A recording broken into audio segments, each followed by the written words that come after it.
Anthony Richardson nearly pulled off a comeback win to cap a Herculean effort, but ultimately the Colts fell short in an overtime loss to the Rams. Let's get to it. You are Locked On Colts, your daily Indianapolis Colts podcast. Part of the Locked On Podcast Network, your team every day.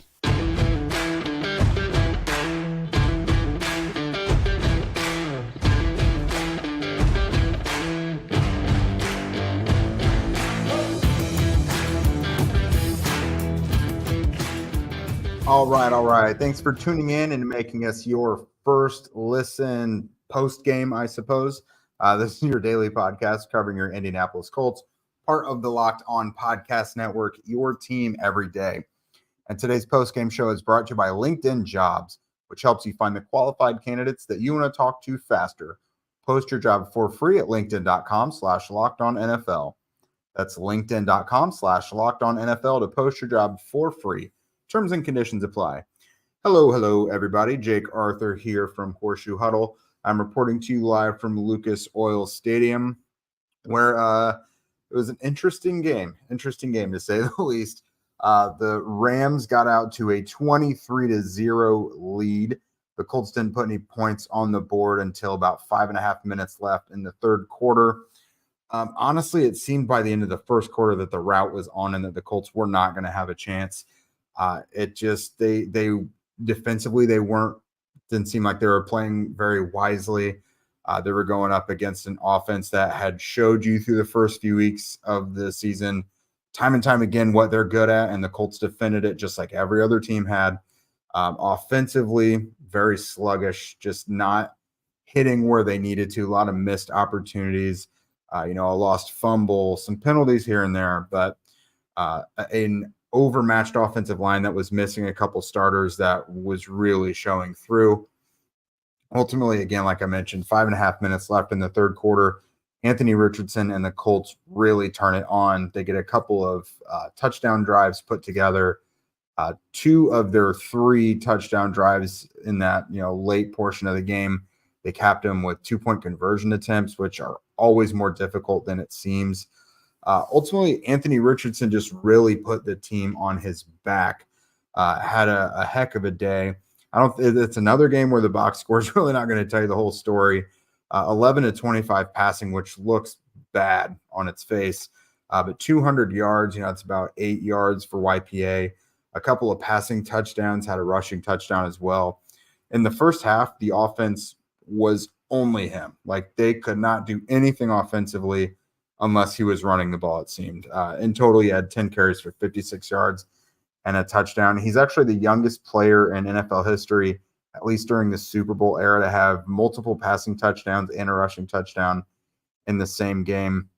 It seems like every week he just becomes the first player to do this, the youngest player to do this. He's pretty much rewriting the Colts' rookie quarterback rushing record books. He's got 4 rushing touchdowns now through the first 3 games.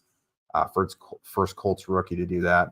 I believe he's also the first NFL rookie quarterback to have 3 straight games with a rushing touchdown. I believe Jameis Winston was the last one to do that. So, it doesn't look like extravagant. He's not putting up like huge numbers, but you realize just how effective he is running the ball. You don't get this a lot. Like, he's really cashing in on that. But I wanted to talk about, there's been a little bit of chatter with some people. Gardner Minshew was 2-0 basically those last 2 weeks, and maybe you stick with him. That's not the overwhelming tone at all, but I think we have all heard a little bit of it by now. And I just think you look at this game, and the Colts come back from 23 points down, bring it to overtime, 23-23. That does not happen without Anthony Richardson making the plays that he made. There were things that he did out there that were not routine in the least. They were incredibly athletic plays. They require supreme arm talent like he has. You look at the throw to Mo Alley-Cox for the 35-yard touchdown. He's making that throw on a rope as he's falling to the ground. The 2-point conversion to Zach Moss, he has to scramble around and hop and kind of do some sort of tomahawk chop to get that to Moss for the 2-point conversion. The Josh Downs play with the 30 yards up the seam. the Alec Pierce play. There were so many things that Anthony Richardson did today that simply would not have happened if it was Gardner Minshew. Minshew, I've credited him all week. Like, I think he did a great job doing his job. He operated the offense well enough to win those games.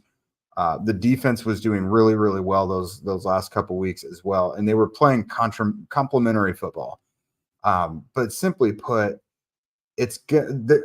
They didn't lose this game because of Anthony Richardson. They only were able to come back and even make it a competition because of him. So luckily, I think the vast majority of people are still on board with Anthony being the starter. I just don't quite understand how you can watch that and say that, Gardner is the better quarterback for this team right now. I think we're seeing all the time Anthony is getting better and better. He's learning. He doesn't typically make the same mistakes twice, but the just spectacular plays that he makes, I feel like they're coming more often. And once the Colts, have played together with everybody in tow for a little longer, I think we're going to see some more consistency offensively. I think things move pretty well when he's back there. I think it's just going to take a little patience from everybody. Like, remember, this is still a young offense with a first-time head coach, a rookie quarterback. Again, we all knew this was going to be a waiting game, but I think we're seeing a lot of really positive things. I just think it sucks to lose, basically. No matter what happens when you're losing, you kind of lose context a little bit. Somehow the Colts are, every other team in the AFC South won today, but the Colts are still technically atop the AFC South. It's not all bad. Like, this loss really sucked. We could have been sitting here talking about a 40-0 loss or something with how things were going in the first half. So not all bad. So I'll get my positive vibes out of the way there. Defensively, I think everybody really had a big problem with how things operated defensively. So Matthew Stafford and Puka Nacua have been shredding defenses all throughout this early season, particularly zone defenses. Like, we've seen Stafford do this with Cooper Kupp the last couple years. Stafford has found another player who is an absolute zone buster and just eats things alive. And it's not like Nacua has been some secret. Like, he was already on pace to set records coming into this game. And now afterwards, his 39 receptions and his 501 yards are both the most by any player in their first 4 games in NFL history. So it's not like this came out of nowhere. This was not some secret that this is what the Rams were doing. And so the fact that the Colts didn't make it tougher in coverage and get a little more man and get physical, I don't know how that wasn't the approach. Maybe they were confident in the secondary's ability to cover, and it just bit them. Maybe they thought they were going to get more pressure. I think we all did. I don't know where the Rams' offensive line is bad. So, and they got sacked 6 times last week against the Bengals. I don't know how there was such limited pass rush. I think this whole thing just must have taken the Colts by surprise defensively, because that's the only reason I can think why you allow a team that has showed you what they're capable of doing already for the first 3 weeks to continue that.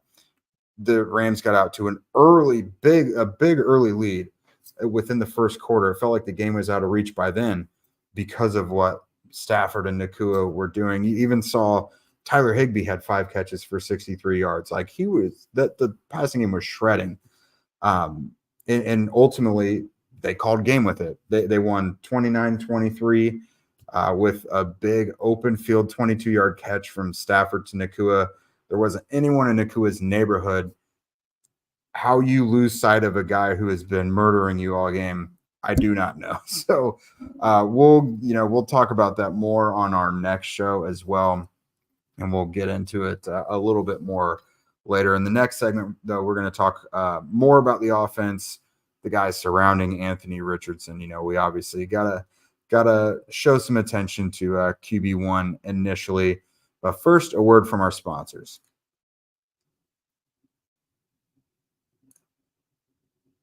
These days, every new potential hire can feel like a high-stakes wager for your small business.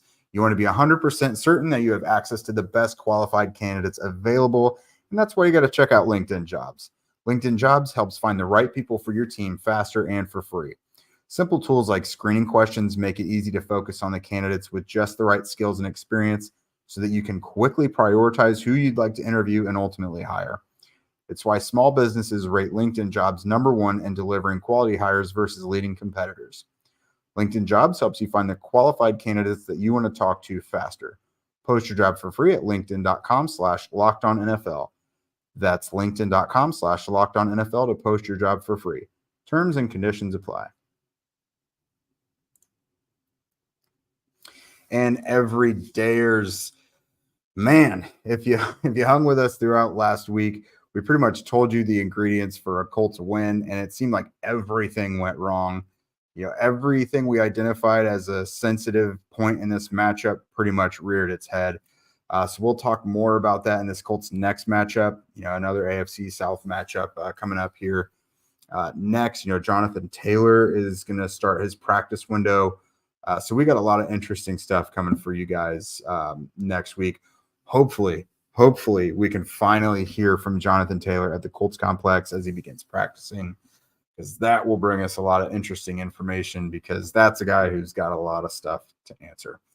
But moving on, talking about the offense from today, I don't think anyone was surprised that the offensive line had its struggles. They were down Ryan Kelly, the center. They were down Bernard Ryman at left tackle, both those guys with concussions. Ryman, unfortunately, just developed concussion symptoms late in the week, popped up on the injury report on Friday. And that is obviously far too late in the week in order to progress through the concussion protocol. So he was out, which gave Blake Freeland an opportunity to meet Aaron Donald, and it did not go well. Donald, I think, I think he was credited with his stat sheet does not reflect as well as his actual game was. So he had 1 sack and 2 tackles for loss officially, but he lived in the Colts backfield. He flushed Richardson out repeatedly. He was there in the trenches to meet Zach Moss several times. He played like a menace. We know he is, and we should not be surprised of how that all went. So even, Quentin Nelson, the Colts' best offensive lineman, Nelson had some wins, but Donald, took him for a ride multiple times as well. That's just a guy, you know what it is. Like, you just got to survive the game, essentially. So shouldn't really be too surprised by that. Ultimately, the Colts did have some progress rushing the ball, though. It was really ugly early on. They finished with 133 yards and a touchdown on 31 carries.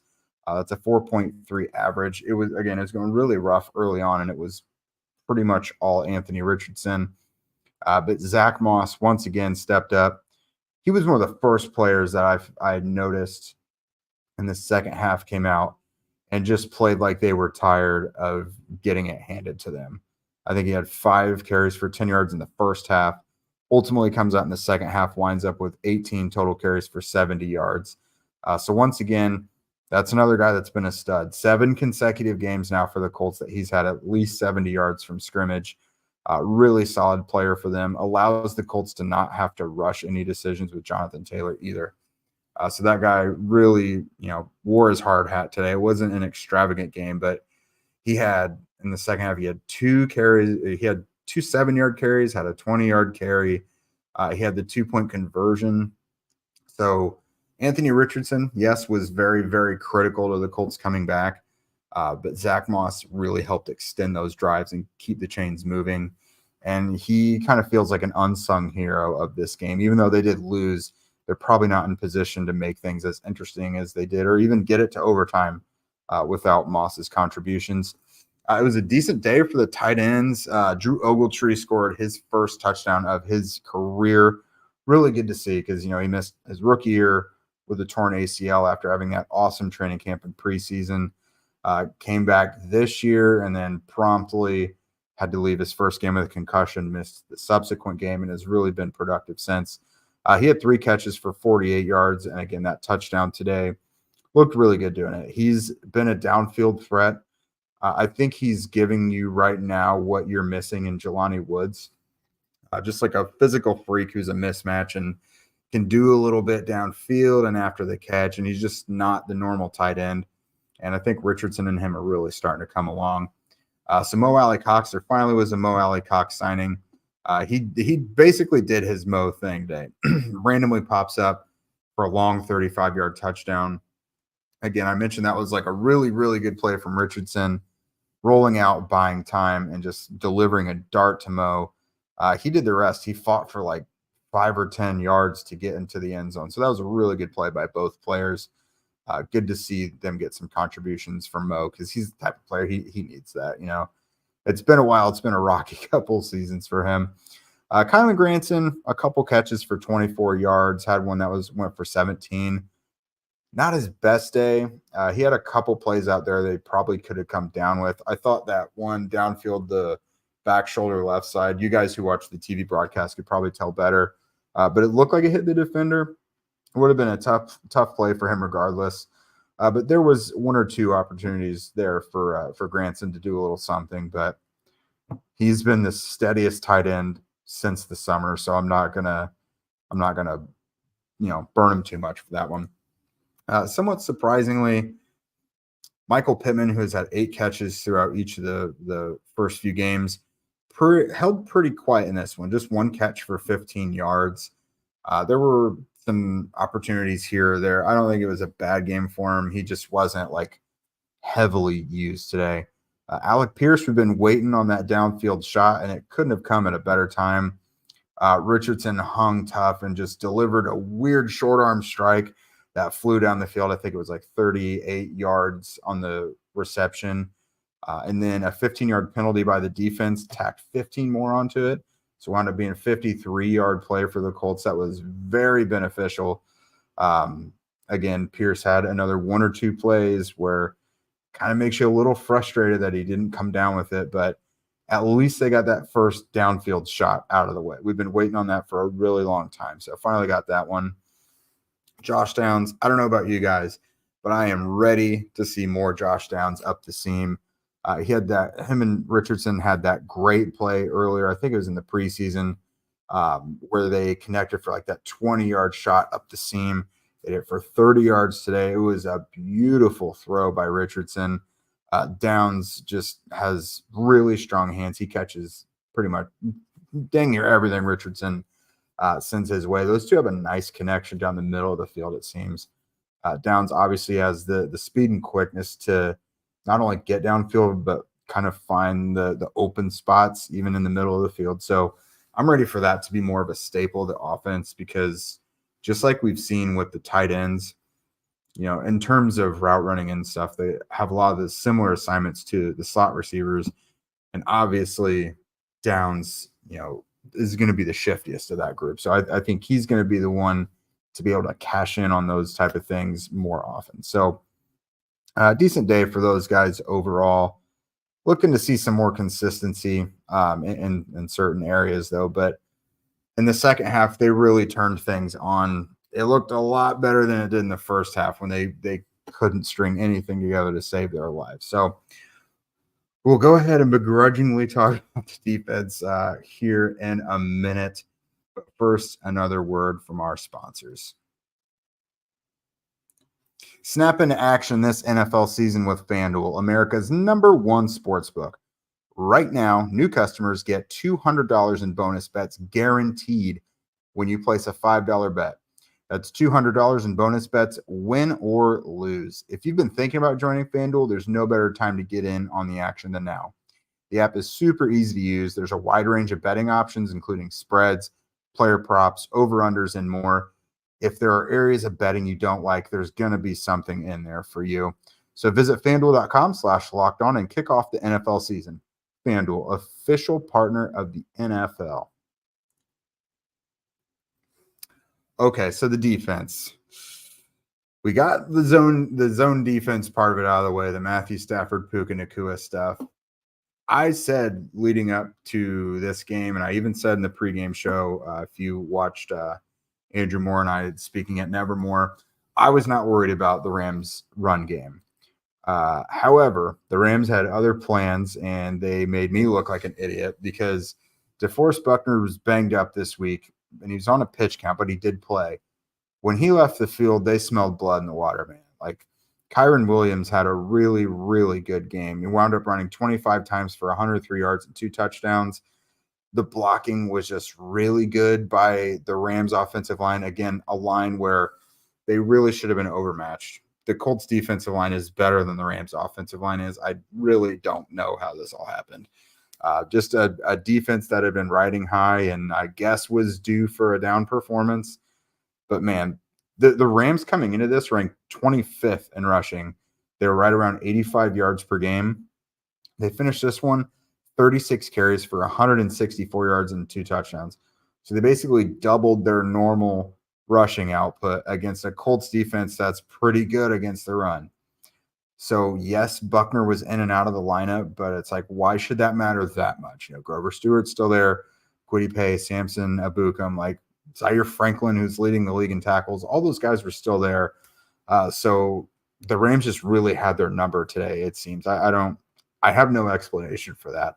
I'm sure we'll hear more from that. We'll hear from Gus Bradley, offensive coordinator Jim Bob Cooter. We hear from the assistants on Tuesday. So that'll be interesting to kind of get their perspective on how they saw things after watching the film. I definitely want to shout out a few players in particular. So Dio Dengbo, very bright spot for a defensive front that did not do a whole lot in this one. This guy played out of his mind. He had 7 tackles with 1 for loss, 1.5 sacks, a forced fumble, a pass breakup, and 4 quarterback hits. So, like, statistically, he rivaled Aaron Donald in this one. I mean, Donald was a constant, basically terrorist against the Colts offensive front, but Dio had himself a game, one of the best games of his career. You might be able to say his best in terms of consistency and not just like lucking into the plays that he sometimes does. But it just goes to show you when you play with like such a high motor and you're relentless and you never quit, like good things happen. And Dio is a big example of that. Kwity Paye normally is a big example of that. He had a pretty quiet day today. But man, really big performance from him. Zaire Franklin continued his historic march towards not only the Colts record books, but kind of making his imprint in NFL record books as well a little bit. Another 12 tackles today. He's had over 10 tackles every game this year. I think he's now 5th all-time in Colts franchise history in 10 tackle games. They gave him half a sack. He had another quarterback hit as well. So he was all over the place.